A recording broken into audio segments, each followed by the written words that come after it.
and he was like really impressed. He was like, wow, this is really, really great. Like, what is this? What medium is this? And I was like, oh, this is digital.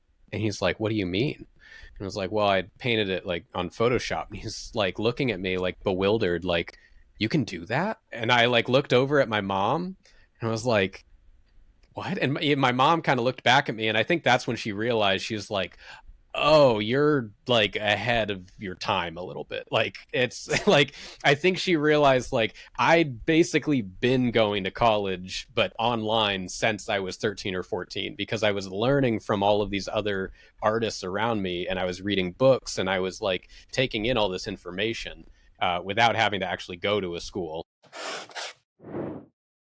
Hello, everyone. It's been a hot minute, but welcome back to our artist interview segment here at Brushpoint. I'm your host, listeners. You can call me Justin if you're nasty. For today, we have our first ever international guest. He has worked on big illustration projects like Hearthstone, Smite, Magic the Gathering, and Legends of Runeterra. According to LinkedIn, he is currently a senior concept artist over at Blizzard Entertainment. So please welcome the one and only Mr. Forrest Imel. Hi, that's me. We had our little warm up earlier just to get to know our guest. Oh, yeah, once again, this is Forrest. So, can I call you Forrest? Yeah, yeah. Oh, I remember asking like how to pronounce your name, and I completely pronounced it the other way. So it's Forrest Emil, not Emel. There we Yes, go. Emil. Yeah, yeah. My bad. I went autopilot mode there. No, you're I good. was still, my mind was still reading on the ex-wife story. It's like I said, I won't correct people because I'm just too polite, and I'm like, yeah, it's fine, like whatever. No, I'm gonna pronounce it right because people Okay. pronounce my last name differently as well. So, all Well, right. okay, let me try and pronounce your last name then we can try and make it equal. Okay, so how do you pronounce your last name? Oh, mine's Umali. So, like, think Umali? yeah, Oh, that seems like not too difficult to pronounce. I don't know how it's spelled, I suppose, but that sounds like a pretty easy one to pronounce, right? yeah. I mean, you spell it how you pronounce it. So Oh, it's okay. just an I in that. I think umami, like the umami flavor. So, Right. and you'll But remember Umali? me. Yeah. Yeah, yeah. Thanks for that, man. All right. We'll start by congratulating you on your recent Kickstarter campaign. Hey, Thank could you. you tell us about it? Are these desk mats, play mats? Yeah, so I'm a big nerd for Magic the Gathering, not just because I worked on them, but like I grew up playing the game and I play it pretty actively now. I have a whole other like YouTube channel that me and my friend talk all about game design using like Magic as I guess a scapegoat, if you will, like just kind of talking around game design around Magic. And so because I play the game so much with friends, I've been making different products, primarily play mats for now. But I've got other projects in the works. And yeah, just trying to showcase my love for trading card games because I grew up playing them my whole life. Okay. And from what I recall, you're doing this on the side of art. Like, I think you mentioned somewhere that you go crazy when you're not doing something, and Yeah, this is to fill that up. Because sometimes art is your job, right? And you can be tired from that. So to be occupied while not working, this is your playthrough. This is where you're in a state of play, right? So I want to know, since you got into designing board games, what makes a board game fun, and what makes people buy into board games? buy into board games. I think board games and any type of game, video game, are all pretty similar, more similar than people give it credit. I tend to not use the word fun. I feel like fun is sort of like a weird, like a misused word. It's like Mhm. a sort of a weird word that designers end up using to try and figure out why their game's not working. But like fun is so different for some people, right? Like some Mhm. people love going and getting in car chases and shooting police in Grand Theft Auto, right? But other people, they want to play Candy Crush. It's like very different types of fun. So I tend to Mhm. say like compelling, and I usually think what ends up being compelling, and it's very similar to art too. I think there's a lot of crossover. Is that almost always you're selling some sort of a fantasy of an experience with a game. And so when you see a game, most people have to willingly go into that experience. And willingly going into an experience means that you have some sort of an expectation based off of whatever you've been told or seen or whatever. And if your expectations aren't aligned with what that experience is shortly after you start doing it, you tend to fall off. You tend to not think that that's a compelling experience because it's not quite aligning with what you expected. Sometimes it can subvert your expectations and go in like a different sort of a direction that you still enjoy. But most of the time, yeah, it's like if you have a game that is about, I don't know, let's say it's some cool fantasy game where there's lots of warriors and you're killing a lot of enemies or whatever, but it takes you like 30 minutes before you kill an enemy, like most people are going to fall off because like that's not the fantasy that they were promised. So if it helps immerse them, and it's a form of escapism. I mean, I think games are a form of escapism, right? Yeah. So when you were designing these games, what was your, were there any eureka moments, like when you cracked the code? Because these are like puzzles. It's a design problem, right? So since design is centered on humans, what Yeah. was, what were some of the eureka moments you had when you were designing these games, like to help sell that fantasy? I think for me, it was realizing that every game that you experience, every game you've ever played, is telling a story, whether the designer is intending a story to be told or not. There's three primary stories that are usually told in literature. They're categorized as man versus man, man versus nature, and man versus self. And Uh-huh. so these are like the primary stories that are told all throughout time. And they actually line up perfectly with all different types of objectives that you experience in a game. So if you're playing Magic the Gathering, for instance, that's very much a man versus man. It's you versus another person, and you're battling it out. And so that story is being told through the game. Um, and this is where you see misalignment sometimes, where sometimes you might have like a game where you're going against someone. It's very much like, oh, I'm beating you up because that's what the objective is. But maybe the game itself is very like light and colorful or playful or something like that. And it doesn't quite align with what your expectations are or what your actions are doing. So that was definitely a big growth moment for me because it meant that to me, it's really similar to when you're painting and you're coming up with a composition. When you're coming up with a composition, you're associating shape to the story or narrative of what you're telling. And so this is kind of the same thing where I'm trying to figure out, okay, well, what's the story? And if that's the story, then what are the players doing? What are they expecting to be doing? If it's you versus another person, you're fighting another person, well, you probably want to interact with that person. You want to interfere with them in some way because that's a better storytelling moment. And so, yeah, just more things that ended up falling back into my experience with art. And I was like, oh, yeah, duh. Like, of course, art does a lot of these same things. Image making, specifically, as what I usually try to refer to it as, um, does a lot of the same things that game design has. That's interesting. Because most of the people here at Brushpoint, they're only exposed to the art side, you know. Yeah. When I tell them about the design aspect of making games, they're like, "Oh, I didn't know I had to consider that."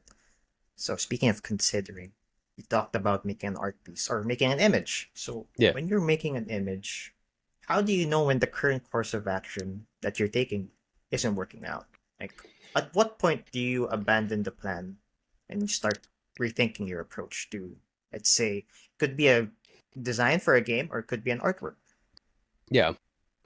Um, Sometimes I think something's working personally, and then I'm working for someone, and they tell me that it's not working. So that's one way. And then sometimes I'm just working on something, and um, usually it's if it's not expressive enough to the story. Um, Sometimes it gets tricky because you get into sort of concept art versus illustration and what you're trying to Yeah. tell through that. And so with concept art, if you're doing like a stationary character, it's a different way that you're trying to tell a story. You're sort of telling a story through the embodiment of this person or thing or whatever.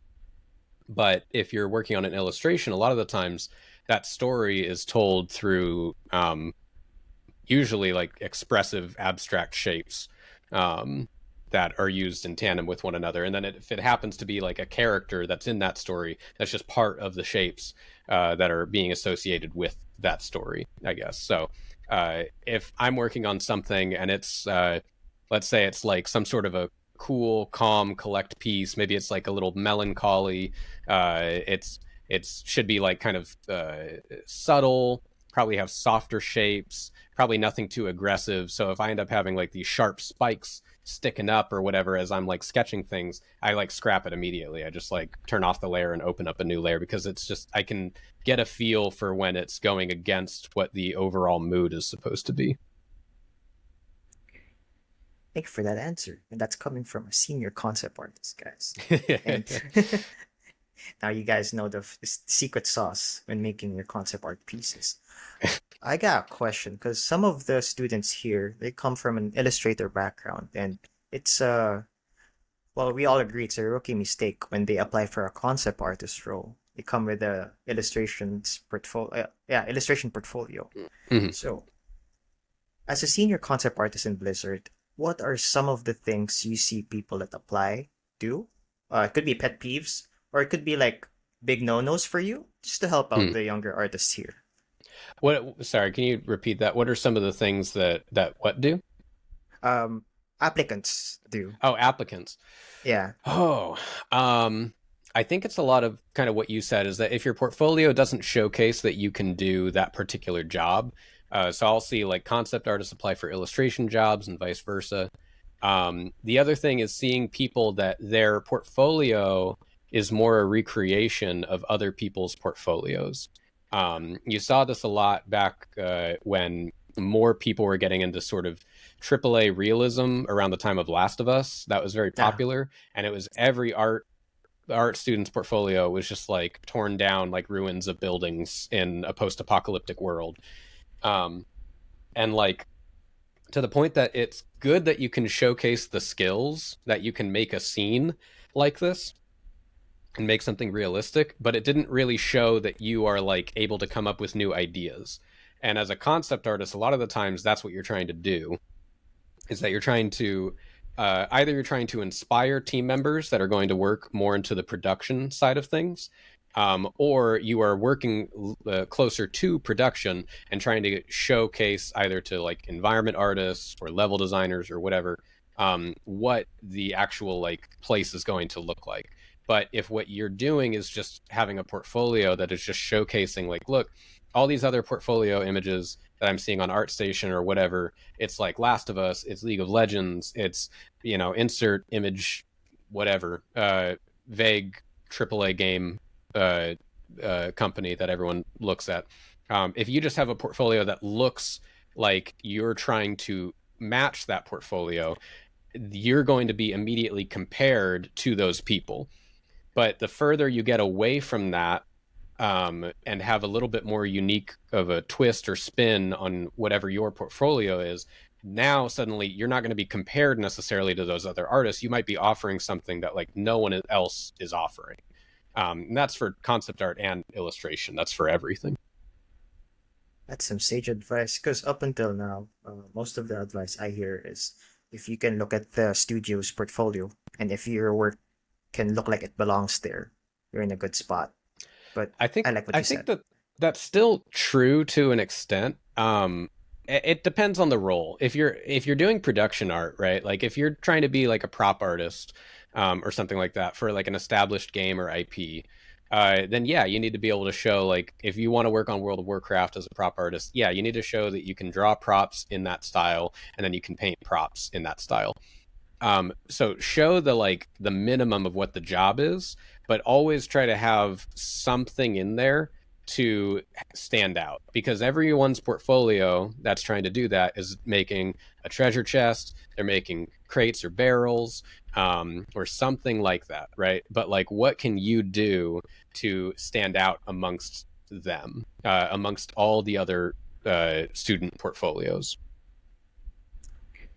So let's assume these young artists, they don't have masters or they don't have any mentor. They can't afford to uh, um, enroll in a mentorship. So I was reading this book and I want to quote it. The great thing about dead or remote masters is that they can't refuse you as an apprentice. You can learn whatever you want from them. They left their lesson plans in their work. Mm. So you're a senior concept artist now, but back then when you were starting out, who were the masters that you apprenticed for to get to where you are right now? Um, Honestly, I'd never really had any sort of like a specific mentor. I never had any official schooling or anything. Yeah, Everything I did was online. There's probably maybe a handful of like really critical moments that I had in my development. Most of it is small incremental bits of learning. Um, as you are, going on your way, where suddenly you're like, oh, okay, well, my faces are a little off, so I'm going to study faces. No, I learned like some new information about head structure that I didn't know before, or something like that. And that's sort of like a smaller incremental change. But then having those sort of big critical like portfolio review moments, or like something just completely snaps or switches, and like it's a eureka moment, I guess. I think I maybe had like 5 or 6 of those, something like that. yeah. Um, I think the most recent one I had, it's been several years.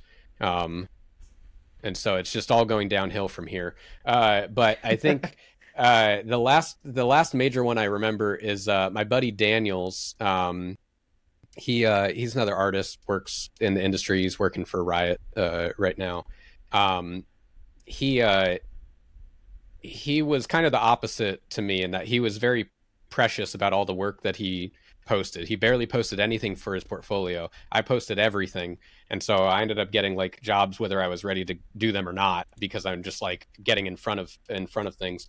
And I remember I started kind of working on this like character series because I wanted more concept art gigs for my portfolio. And I was on a call with him and I was like, yeah, I think my anatomy is like pretty good. I think that's my strong suit. And he was like, your anatomy's not that good. And I was like, what do you mean? And he was like, no, your anatomy is like fine, but no, like look at this and this. And he starts like pointing out different things in my work. And like suddenly my whole world was like shattered, because at that point I'd been full-time freelance for, I don't know, about 2 years, something like that. And I felt like I was kind of improving. I was getting some clients. I started working for Smite, and I was like, no, I think I'm like pretty good at this point.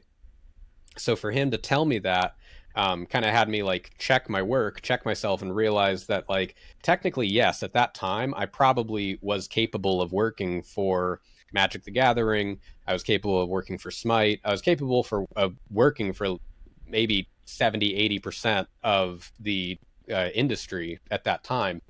But that gap from going from like the 80% of the industry into working for anyone in the industry, is like such a huge like hill to climb, one that like most people don't get to.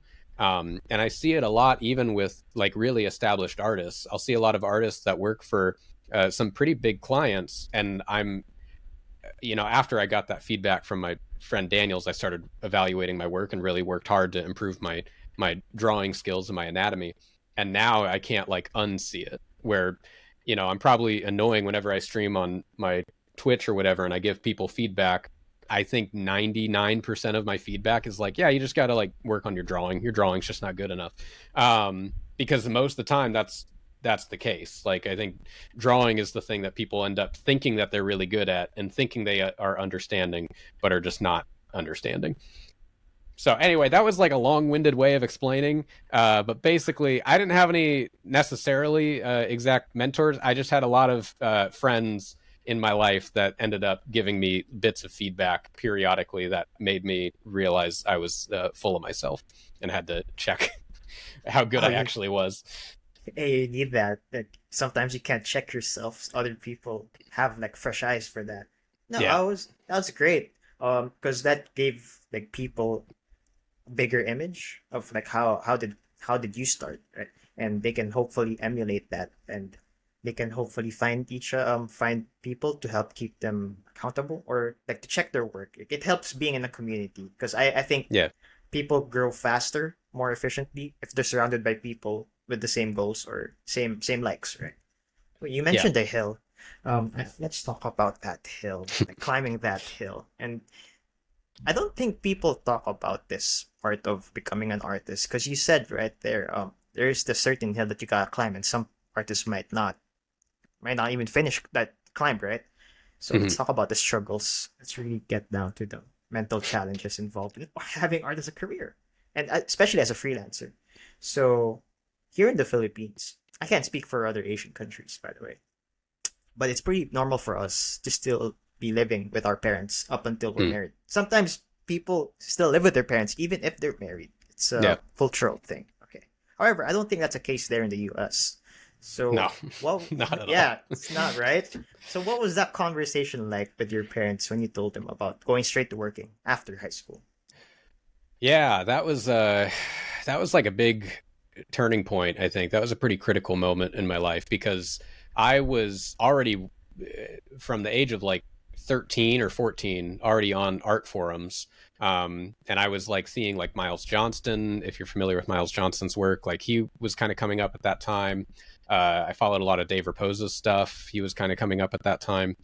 Um, and so I was around these artists in their early days, and I got better, but I wasn't like great. So by the time I graduated high school, my mom was still like wanting me to go to school. She was still pretty concerned.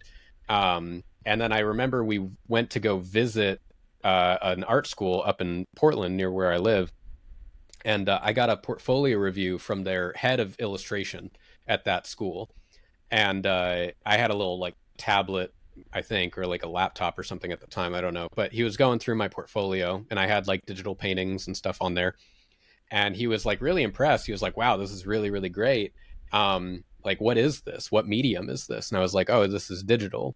And he's like, "What do you mean?" And I was like, "Well, I painted it like on Photoshop." And he's like looking at me like bewildered, like, "You can do that?" And I like looked over at my mom, and I was like, what? And my mom kind of looked back at me, and I think that's when she realized. She was like, oh, you're like ahead of your time a little bit. Like it's like I think she realized like I'd basically been going to college but online since I was 13 or 14 because I was learning from all of these other artists around me, and I was reading books, and I was like taking in all this information without having to actually go to a school. And so I kind of made a deal with my mom at that point that like, hey, if I can't start making money with art within like a year's time after graduating high school, then I'll go to college or whatever. And I think before I even graduated, I started getting commissions, but it was like $35 commissions or whatever. It's very small, um, but it was something. Right. Oh, for those of you guys that are interested, Forrest did like a breakdown video of what you can earn as an artist. You can check that out on his YouTube channel. He talked about that scenario as well. So Yeah, if you it's want to know the nothing, no numbers, money. no Give money. up. When It's you never make money. you'll be in loans, I know. You're gonna live with your parents forever. No. Yeah. Okay. Oh, okay. So while you were living with your parents in your earlier days, you mentioned you had moments wherein you considered having a day job, along with this art grind of yours. Yeah. So what stopped you from working in Starbucks, fast food, grocery, or any job that can like help pay the bills? Because the jobs there can like you can start families there. Here in the Philippines, it's the opposite. Like you need the degree most of the time to get a Mm. stable job. But for there, what stopped you from getting a day job, if I can ask? Stubbornness. I just really didn't want to. I called once. I called one store. It was a local art store, and I asked if they were hiring, and they were like, no. And I said, okay. And that was it. That was the only effort I ever put into trying to get any work anywhere. It was like, well, I did it. I tried. They weren't hiring. And it was because by the time I was 17, I wasn't making great money. I think it was a good month if I made like $200 off of art, but I didn't really have bills. I didn't have a car. I didn't. I My parents were willing to pay my phone bill at the time, and also at that same time, my wife, well now my wife, back then my girlfriend, also lived with me and my parents, and so she was working, Um, and so my parents were pretty okay with us living there for a while. They initially were going to have us start paying bills, like start paying some sort of rent or something for living with them. But I think about a year after I graduated, my stepdad started having seizures, and so when he started having seizures, he couldn't drive anymore. And so then the deal sort of shifted, and they basically said that we didn't have to pay rent as long as I could drive him around throughout the day. So if he needed to go to work or he needed to go run an errand or something like that, I had to be the one to drive him. And so it ended up kind of working out like that, and that was just the deal for I think it was 2016 is when we finally moved out. So it was about 3 years or so, something like that. Okay. Yeah. And in those 3 years, did you have? I mean, I'm pretty sure you had moments of anxiety. Because for me, as a 26-year-old, like I saw my batchmates proposing at like 24, 23. Mm. Where do you get the money, right? While I was here focusing on my art grind, right? Yeah. So for you, did you have any of those moments wherein you saw your peers or your batchmates moving on with their lives, but you were here looking for that start, or you were working on that grind. So, what were those moments like for you, and how did you get through them? Yeah, I think it was tough because I didn't really see necessarily anyone moving on with their lives as much as I saw just friends going to college. And Yeah. I had relatives that basically talked to me and were saying, like, all right, you should stop with this art thing.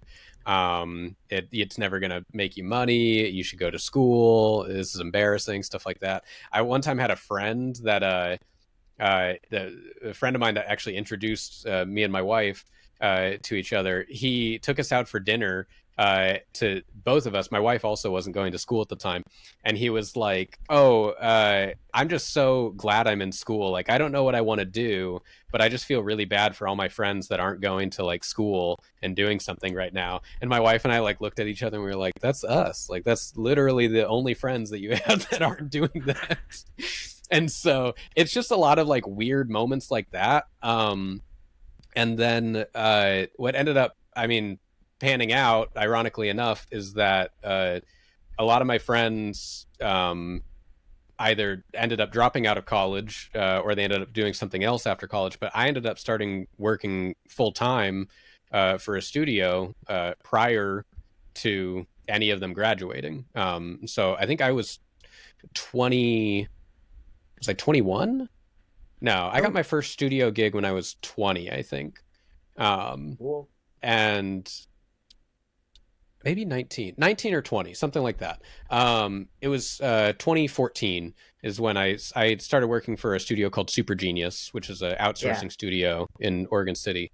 And so it was doing like Disney mobile game stuff, but I was yeah. making, like 24 an hour, which I was like, this is nuts. That's like more than I've ever seen. And so at that point, I bought my first car, and that's what helped kind of kickstart my career in a way, and got me to move out shortly after that. Okay. Well, that's great that you told us about the surrounding scenarios that you've had. Because here, in Asia, well, in the Philippines, yeah, our relatives would do something similar, like, oh, you should get a job, you should get this desk job. That's not related to art at all, just to help pay the bills. Yeah. Especially with Asian moms. Oh, because I don't know if it's an Asian or Filipino thing where they like to talk about their kids when they're hanging out with their friends, and like, Oh oh, what yeah. does your son do? Oh, yeah. So I get the pressure, and I think a lot of the other young people here in Brushpoint also can relate to that. Yeah. Now, when you've made it, when you were just 19 or 20, you were making a living making art. So a lot of striving artists dream to be in that position. But was there a time where you weren't happy with what you were doing despite being paid to make art? Day one of me working in a studio, I Holy remember shit. going there.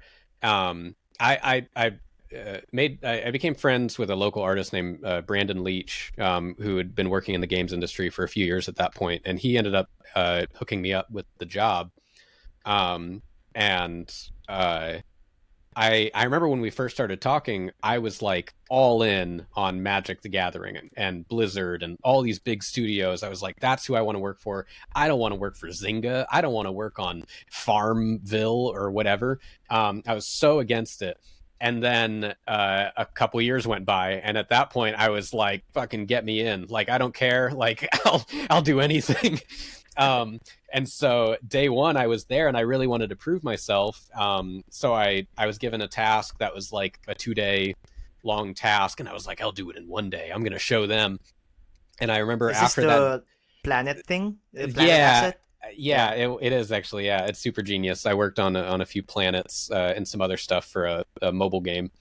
And I worked on one, and yeah, I did it in one day. It wasn't the best; it needed paint overs and stuff. But I remember thinking like, all right, I think I can do this job. I think I can do it well. I don't want to do this forever. Um, and I was like, I knew right away. I was like, I don't want this to become the thing that like I do for the rest of my life.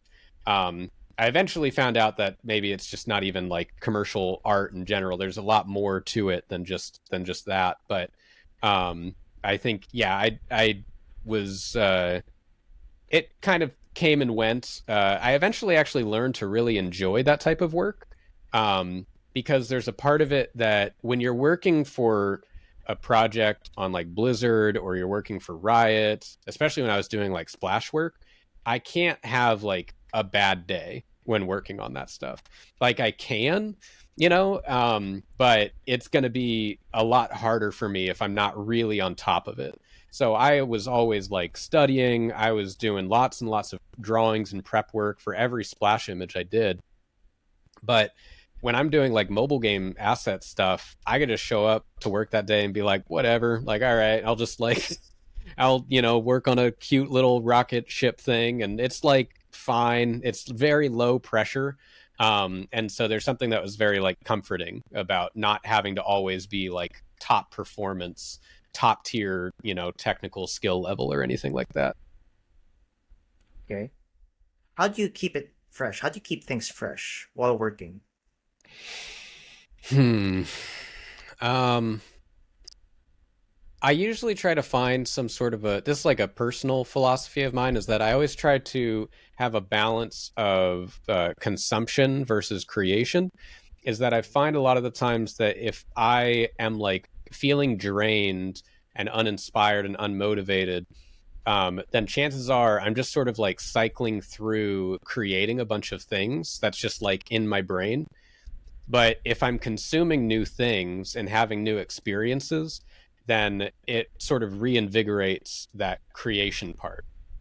And so sometimes, that used to be like going and looking at images online, other illustrations that artists have done and stuff. But now, like, I find that going back and playing like old games that I used to play when I was young, or reading manga or watching anime, like all these different things that I kind of want to experience again, or experience something brand new. That's usually what ends up being the thing that like excites me and gets me motivated to work on something new. Otherwise, yeah, I'm doing the same thing. I'm going through the same cycles. Okay. Now, I'm gonna quote you on this. So, Yeah, once you've learned, it's hard to think about the space that you were once in when you didn't know the things you know now. So, yeah. how do you, I mean, do you still find yourself in those spaces, but in other aspects outside of art? Doesn't have to be art, can be art, you know. Or rather, do you find ways to put yourself into these positions to approach things again as a novice? Yeah, it's sort of the curse of knowledge is a really tough thing to it sounds like such a like a weird privileged complaint to end up having, just like, oh, It's I a know good so problem. much. Yeah, like it's like it's why it's hard for me to like end up complaining about it, but it really is a weird place to be in. I can't just like sit down and look at like I'll have friends that will bring like a game over, and I'm looking at the art on the game and I'm like, that's not that great. And I'm like, it's like I can't shut my brain off from like seeing things and understanding and like not necessarily being critical. It's just like you can't not help but be critical of things. Um, So I think there's a balance that has to be had though, because I think that something that is really dangerous that can happen is you can become too consumed with the idea of making something great, or making everything that you make has to be great. Um, because greatness is so subjective. And so I see a lot of artists that what they end up doing is they get into this industry and they look at like Riot artists, Blizzard artists, insert, X artists here or whatever that everyone looks up to. And that's their idea of like greatness. Um, and then all of a sudden, a new game is going to start coming up and it has this new art style and it's really cool and everyone likes it. And you're like, wait, well, that art style is great, but it's not this art style that I've been working on the last like 5 years. And so, is my perception of what's great still great? And why is this different to that? And so, I think that it's kind of always trying to be better about learning, but learning on a broader scope. I think some people end up getting too honed in on certain aspects of art and thinking like this is peak creation, this is peak image making or whatever.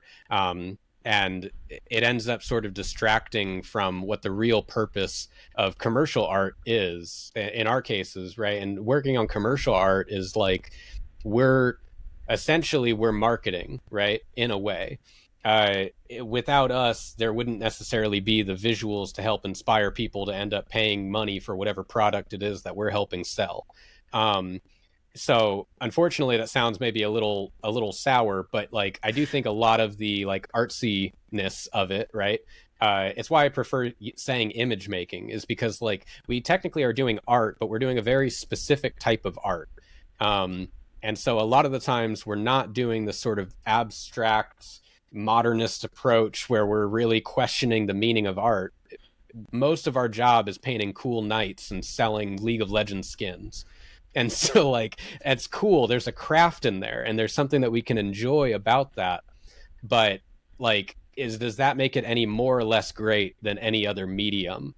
And that's why like I think people get too sucked into that concept, I think.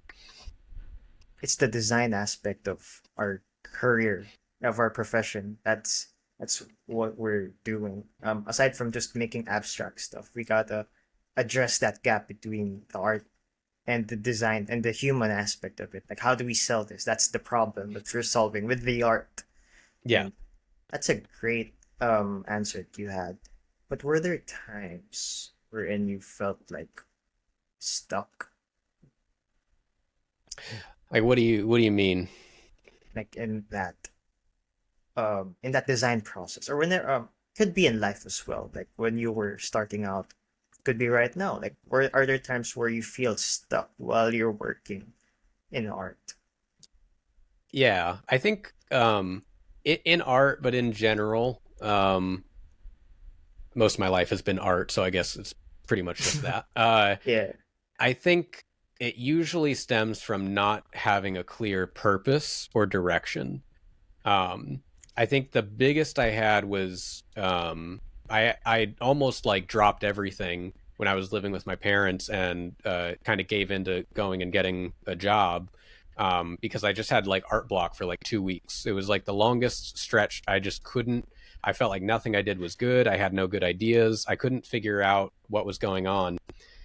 Um, and eventually, uh, and it was because I was questioning like my kind of my worth, but also my direction. It was around a time that a lot of artists were talking about how commercial art is only like a stepping stone. You want to make your own IP, you got to make a graphic novel. Everyone was talking about making a graphic novel. Like that's what you got to do. And then you got to sell that graphic novel and you got to get a movie deal. And like, that's what artists do. And I was like, okay, I guess I got to do that. And so I started like thinking in that term, but like, I didn't really like doing that. I didn't really want to do that. And so it sort of had me questioning everything I'd built up. Um, and then when instead I just sort of shut my brain off and was like, no, whatever. Like I want to work for Magic. I want to work for Blizzard. So like I'm just going to keep pushing forward there. It's sort of like this blind faith direction, but like as long as I had something to pursue, then it didn't.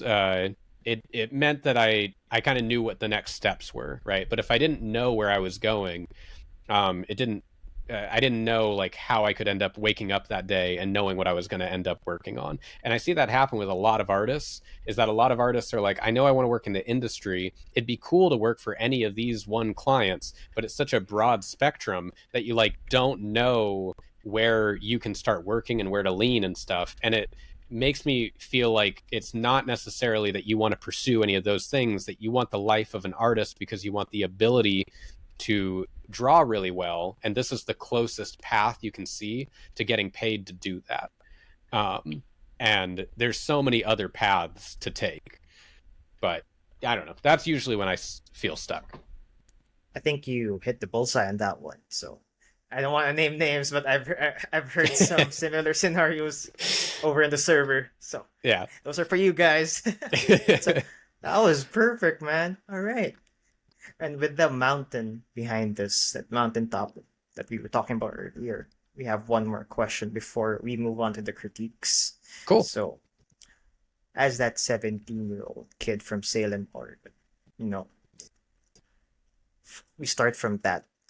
Then that was the foothill, and we got to the mountaintop, and we're still going. So, but as you look back, what was your I made it moment, or was there an artwork that you credit to that gave you that moment? You know.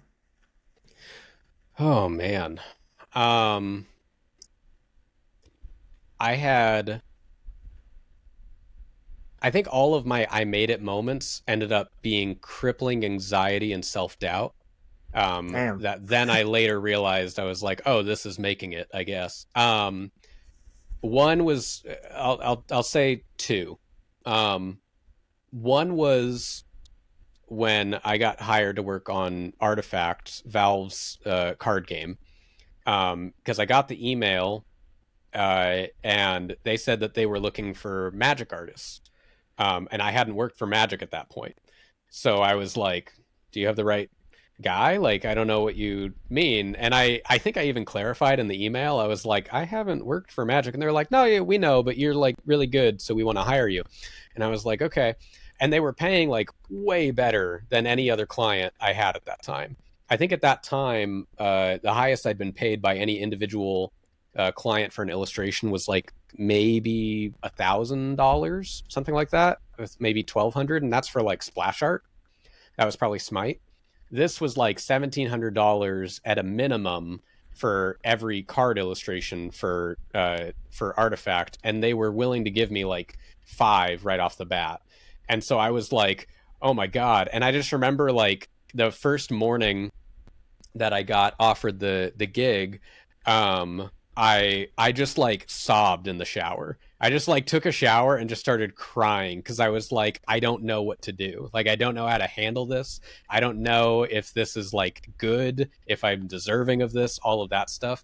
Um, and the same thing happened the second moment is when I got hired for Magic, because that was kind of the final client to work for. I had worked already for Hearthstone at that time.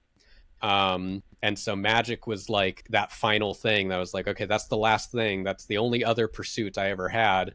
So when I got the email to work for them, I just remember like, it felt like a weight of like 10 years was lifted off of my shoulders. And I had no idea I had that weight there. I had no idea I had like this expectation and burden sort of on my back that I gave myself. And so when that happened, yeah, I just cried for like 15 minutes straight.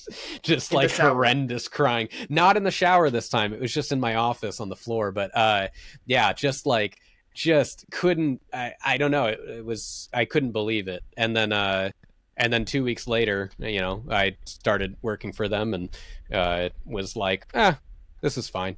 It's okay working for them, I guess.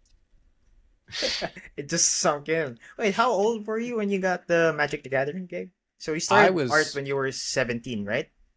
So I started like joining art forums when I was 13 or 14. And then I mean, I got professionally, or getting paid for professionally, art. like I got my first commission from anybody when I was 17, my first studio gig when I was 19 to 20. And then I was probably like 22, maybe 23 when I started working for Magic. Oh. maybe That's 24. it's not my math is not mathing. It's like more than 5 years. I hope my math is right. Wait, for what? From 17 until like 23, that gap, that's a grind because people think like I want to work for Magic the Gathering. I'm gonna work on it. I'm gonna be hired by them next year. No, it's not the case. Yeah. No. Yeah, no, it was, I mean, I had that goal since I was 13, and I didn't draw every day from 13 to 17, but basically 17 up to uh 24 maybe. I was drawing and painting like every day. Um for anywhere from maybe my shortest days were 6 hours, but most days, especially when I was living with my parents, were 8 to 14-hour days. Did you feel guilty when you weren't drawing? Yeah. I felt guilty, and I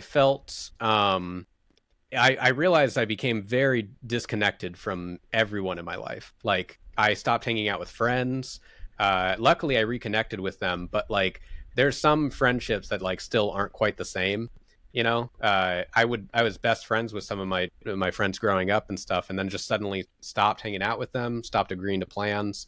And it took maybe 2 or 3 years before I started hanging out with them again. And Yeah, it was a weird time in my life. If I didn't have my wife at that time, I think I just would have gone crazy. I don't know. I don't think it would have ever worked out Oh, because I wouldn't have had any sort of like social interaction or anything like that. okay. Well, I think that's kind of common for artists as well. Wait, I don't want to say common, but like it's kind of accepted because we kind of shut in to really lock in our art. And Yeah. I'm kind of guilty of that myself. That for some reason, I think the pandemic made it like an excuse to not hang out with people. But people were like, "Where have you been, man?" Like, "Oh, I've been drawing." So I can totally relate with that. Now I love it. That's what's so funny is after doing it for like 2.5 years straight, 3 years, Uh-huh. something like that. When the pandemic happened, I was like, oh, thank God. Okay. Oh, I don't have to keep making plans with people. Jeez. It was like, I felt really great for about a year and a half. And then I was like, after about a year and a half, I was like, I kind of want to hang out with people again. I think maybe we'll try and do something, but it took a while. I'm usually pretty resilient. All right. Thank you for that answer. Once again, guys, this is Forrest Imel, and we are done with our interview portion. We will be moving on to the critiques. So, Cool. oh, by the way, people might have questions. Is it cool if I throw them your way while you're Yeah. critiquing? Yeah, All right, absolutely. all right. We can, yeah, you can share your screen right now once you're ready. Cool. Yeah. Give me 1 second. Was there any weird hobby that you got into during the pandemic? Because here in the Any weird Philippines, hobby? yeah, there was this craze for coffee called Dalgona coffee where you whip it up or something and there's frost. Yeah, a lot of Oh, people started doing stuff to pass the time. They were getting like cabin fever. So what was like, did you pick up something weird? I pick up something weird. I think the pandemic is actually when I really started getting heavily into game design.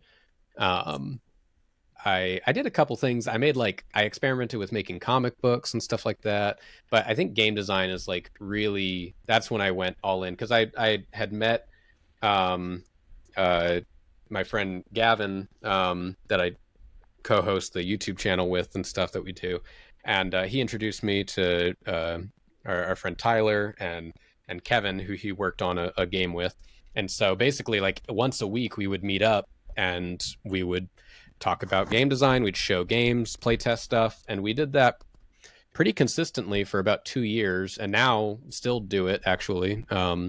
We've had our gaps, but that's been almost 4 years now of pretty much nonstop.